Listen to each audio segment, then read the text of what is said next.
Who is the primary victim of war, men or women?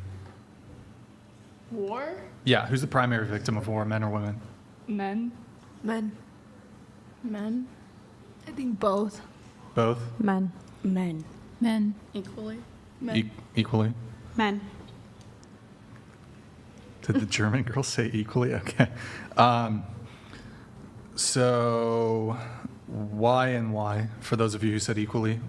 I think everyone suffers from war, right? Like there are more fatalities within men, but suffrage is different, right? Everyone suffers, so equally they both suffer.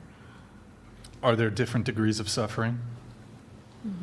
Like somebody who stubs their toe, for example, suffers less than somebody who loses a family member.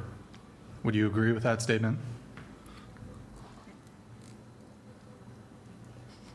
Sorry, could you repeat that one more time?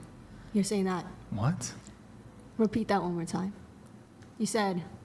Okay, somebody who stubs their toe, they bang their toe on a corner, versus somebody who loses a family member. Which is worse? Is the suffering worse? Obviously, the person who lost a family member is worse. So are you saying, like, between men and women, whose suffering is worse because men, for example, and then women, for example? Well, I mean, you said everybody suffers, therefore it's equal.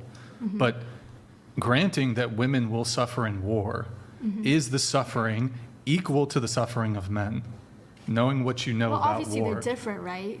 But the way that women have to suffer, they lose a son, they lose a brother, they lose a dad. That suffering, you can't compare the two, but that suffering, you can't say that that suffering is less than men suffering because they're dying in war or they're getting shot up in war or So, whatnot. well, so okay, the question is, who's the primary victim